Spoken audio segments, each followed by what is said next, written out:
हमारे चैनल को सब्सक्राइब करना ना भूलें और बेल आइकन को जरूर प्रेस करें ताकि अगली वीडियो आप तक आसानी से पहुंचे। स्वागत है आप सभी का मेरे YouTube channel study with Sharika में। इस वीडियो के अंतर्गत हम विशिष्ट या विशेष बालकों के ऊपर चर्चा करते हैं। तो आइए देखते हैं हम विशिष्ट बालक। विशिष्ट बालक किसे कहेंगे? अगर इसका हम सामान्य अर्थ लें तो जिनकी सामान्य बालकों से अलग अपनी शारीरिक एवं मानसिक विशेषताएं होती है। मतलब विशिष्ट बालक यह सामान्य बालक से भिन्न होते हैं। जैसे कुछ बालक यह बहुत जल्दी समझ लेते हैं तो कुछ बालक यह साधारण बालक से भी काफ़ी देर में समझते हैं। इन्हें ही विशिष्ट बालक कहेंगे। मतलब विशिष्ट या विशेष या असाधारण बालक ऐसे बालक होते हैं जो कि सामान्य दर्जे के बालकों से भिन्न होते हैं। ऐसे बालक जिनकी शारीरिक, मानसिक, सामाजिक तथा संवेगात्मक रूप से या तो वह बहुत आगे निकल जाते हैं या फिर पीछे रह जाते हैं। साधारणता कहा जाता है कि जिन बालकों का IQ लेवल 91 से 110 के बीच में होता है वे सामान्य बालक कहलाते हैं, और इससे उच्च बुद्धि वाले जो बालक होते हैं एवं निम्न बुद्धि वाले जो बालक होते हैं वे विशिष्ट बालकों की तुलना में आते हैं। इसी के आधार पर विशिष्ट बालकों के प्रकार किए गए हैं, जिसमें सबसे पहला प्रकार है प्रतिभाशाली बालक, दूसरा मंद बुद्धि बालक, 3 पिछड़ा बालक, 4 समस्यात्मक बालक, 5 विकलांग बालक, 6 अपराध प्रवृत्ति बालक या बाल अपराधी बालक, 7 सृजनात्मक बालक। तो आइए हम इन सभी प्रकारों को एक एक करके समझते हैं। सबसे पहले हम देखते हैं प्रतिभाशाली बालक, जिसे गिफ्टेड चिल्ड्रन भी कहा जाता है। ये जो बालक होते हैं इनकी बुद्धि जो होती है वह सामान्य बालकों से अधिक होती है।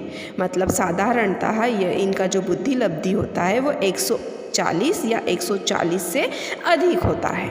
ऐसे बालक जो अपने स्तर से उच्च स्तर के कार्य आसानी से कर लेते हैं उन्हें प्रतिभाशाली बालक कहा जाता है। किसी भी राष्ट्र या समाज की जो प्रगति होती है वह प्रगति वहाँ के जो प्रतिभाशाली बालक होते हैं उनके ऊपर ही निर्भर होती है। इसी के आधार पर कई मनोवैज्ञानिकों ने प्रतिभाशाली बालक को परिभाषित किया है, जिसके अंदर सबसे पहले स्किनर एवं हैरीमैन है। इन्होंने परिभाषित किया या प्रतिभाशाली बालक को बताया कि प्रतिभाशाली शब्द का प्रयोग उन 1% बालकों के लिए किया जाता है जो सबसे अधिक बुद्धिमान होते हैं। तो टर्मन और मेरिल इन दोनों ने मिलकर कहा कि 140 बुद्धि लब्धि से ऊपर वाले बालकों को प्रतिभावान कहा जाता है। तो टर्मन और ऑडेन ने कहा कि ये बालक शारीरिक गठन, सामाजिक समायोजन, व्यक्तित्व लक्षण, विद्यालय उपलब्धि में सामान्य बालकों से श्रेष्ठ होते हैं। इस प्रकार से प्रतिभाशाली बालकों को परिभाषित किया गया। अब ये जो प्रतिभाशाली बालक होते हैं इनकी कुछ अलग विशेषताएं होती है। ये जो बालक होते हैं यह बालक पढ़ने लिखने में अधिक रुचि रखते हैं। इनमें शब्द भंडार की व्यापकता होती है। कठिन विषयों में ये लोग अधिक रुचि लेते हैं। इनकी जो ज्ञानेंद्रियाँ होती है उनका विकास तीव्रता से होता चला जाता है। ये सामान्य ज्ञान से इनका अधिक अच्छा ज्ञान होता है। सामान्य ज्ञान में ये बहुत ज़्यादा आगे होते हैं। अमूर्त विषयों में ये लोग अधिक रुचि लेते हैं। बुद्धि परीक्षाओं में अधिक अंक प्राप्त करते हैं। अंतर्दृष्टि अधिक होती है।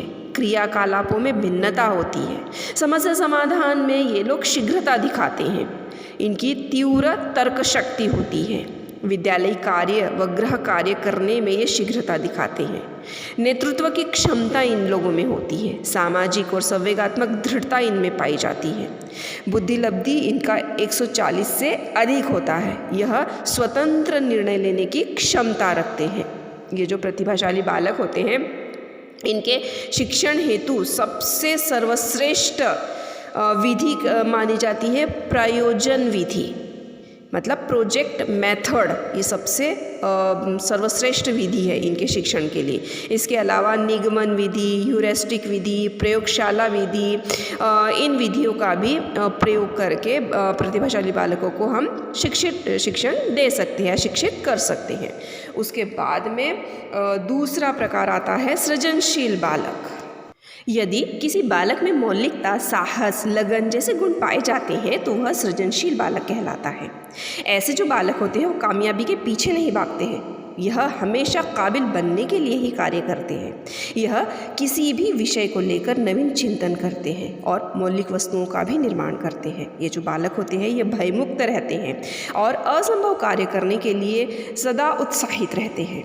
यह बालक अपनी बात के ऊपर अडिग रहते हैं। इसी के आधार पर कई मनोवैज्ञानिकों ने इन्हें परिभाषित करने की कोशिश की है, जिसमें आइंजेक का कहना है कि वह योग्यता जो नवीन शब्दों को देखकर असाधारण विचार प्रकट करती है उसे सृजनात्मकता कहते हैं।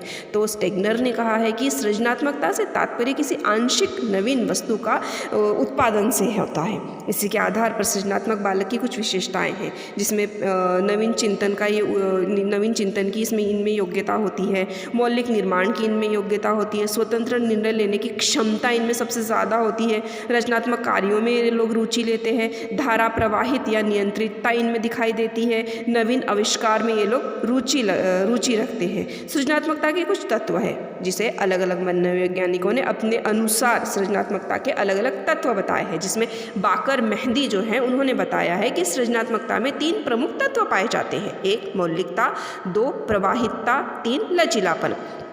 तो हॉलमैन ने कहा है कि सृजनात्मकता में 4 प्रकार के तत्व पाए जाते हैं। 1 नवीनता, 2 विलक्षणता, 3 विस्मय, 4 अद्भुत एवं अनोखा चिंतन। ये जो सृजनात्मक बालक होते हैं इनके लिए एक अच्छे शिक्षक को ये ज़रूरी है कि वह ऐसे बालकों के क्षेत्र को पहचाने और उन्हें इस क्षेत्र में आगे बढ़ाने के लिए प्रेरित करें। अगला प्रकार है मंदबुद्धि बालक, जिसे मेंटली रिटायर्ड चिल्ड्रन भी कहते हैं। उसी प्रकार से इसे अलग अलग नामों से पुकारा जाता है, जिसमें मानसिक रूप से पिछड़ा बालक, मानसिक रूप से विकलांग बालक, धीमी गति से सीखने वाला बालक, विमंदित बालक, ऐसे कई नामों से मंदबुद्धि बालक को पुकारा जाता है। मंदबुद्धि बालक उन बालकों को कहते हैं जिनकी मानसिक योग्यता सामान्य बालकों से कम होती है तथा उनकी सीखने की गति अधिक धीमी होती है। ये जो बालक होते हैं ये बालक अपने स्तर से भी निम्न स्तर का कार्य आसानी से नहीं कर पाते हैं। ये जो बालक होते हैं ये बालक उन्हीं बालकों की तरह होते हैं जो कि अपंग होते हैं, अपंग और बेबस होते हैं। जैसे जो शारीरिक रूप से विकलांग होते हैं उन्हीं बालकों की तरह मंदबुद्धि बालक भी माने जाते हैं। 1913 तक मंदबुद्धि बालक एवं पिछड़े बालकों में कोई अंतर नहीं किया गया था, लेकिन 1913 में इंग्लैंड में एक मेंटल डिफिशिएंसी एक्ट बनाया गया, जिसके अंतर्गत मंदबुद्धि बालक और पिछड़े बालक इन दोनों में अंतर बताया गया। साधारणतः कहा जाता है कि ऐसे बालक जो होते हैं जिनमें अवधान या ध्यान केंद्रित करने की क्षमता कम पाई जाती है एवं तार्किक क्षमता के अभाव में ये बालक का जीवन के प्रति नकारात्मक दृष्टिकोण बन जाता है। ये जो बालक होते हैं ये दैनिक कार्य को भी सही तरीके से नहीं कर पाते हैं या सक्षम नहीं होते हैं। ऐसे बालकों को मंदबुद्धि बालक कहा जाता है। अब ये जो मंदबुद्धि बालक है ये मंदबुद्धि बालकों की 4 प्रकार होते हैं या 4 प्रकार की उनमें बीमारियां देखी जाती हैं। सबसे पहला है मंगोलिज्म। ये जो होते हैं इनके सर की आकृति मंगोल जाति के लोगों के समान होती है। ऐसे बालक अत्यधिक मंदबुद्धि होते हैं।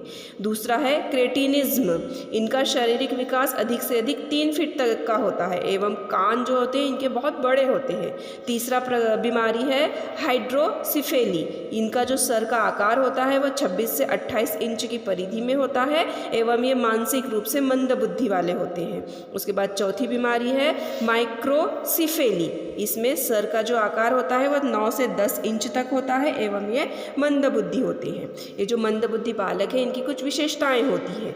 ऐसे बालकों में आत्मविश्वास की कमी पाई जाती है। ऐसे बालकों का जो बुद्धि लब्धि होता है वह बुद्धि लब्धि 80 से 89 के बीच में होता है। तो टर्मन ने कहा है कि ऐसे बालकों का बुद्धि लब्धि 76 से 90 के बीच में होता है। तो क्रो एवं क्रो का कहना है कि ये जो बालक होते हैं इनकी बुद्धि लब्धि 70 से भी कम मानी जाती है। ये जो बालक है ये बालक सीखने की गति इनकी मंद होती है। जटिल समस्याओं में सीखने में ये असफलता प्राप्त करते हैं। ये बालक हमेशा भय से ग्रस्त रहते हैं। सीखी गई बातों को अभिव्यक्त ये लोग नहीं कर पाते हैं। सामाजिक व संवेगात्मक समायोजन तथा सृजनात्मकता इनमें अभाव पाया जाता है। ये रूढ़िवादी और अंधानुकरण की प्रवृत्ति इनमें देखी जाती है। ऐसे जो बालक है उन बालकों की जो शिक्षा है उस शिक्षा के लिए हम कई प्रकार के योजनाएं कर सकते हैं, जिसके अंतर्गत हम श्रव्य दृश्य सामग्री का प्रयोग करके इन्हें शिक्षित कर सकते हैं। उसी प्रकार से मॉन्टेसरी पद्धति का प्रयोग इनके लिए कर सकते हैं एवं विशिष्ट कक्षाएं लगाकर हम इन्हें शिक्षित कर सकते हैं एवं हस्तकला की शिक्षा भी इन्हें हम दे सकते हैं। इनमें आत्मविश्वास की भावना का विकास हम शिक्षा के द्वारा कर सकते हैं एवं व्यक्तिगत ध्यान भी हम इनकी ओर देकर इन्हें हम शिक्षित कर सकते हैं। मतलब ऐसे बालक जो मानसिक रूप से पिछड़े होते हैं वे बालकों को समाज में उचित व्यवहार या उचित स्थान नहीं दिया जाता। इसके बाद के बालकों के ऊपर हम अगली वीडियो में चर्चा करेंगे। उम्मीद करती हूँ आपको मेरी यह वीडियो अच्छी लगी होगी। हमारे चैनल को सब्सक्राइब करना ना भूलें और बेल आइकन को ज़रूर प्रेस करें ताकि अगली वीडियो आप तक आसानी से पहुँचे। धन्यवाद।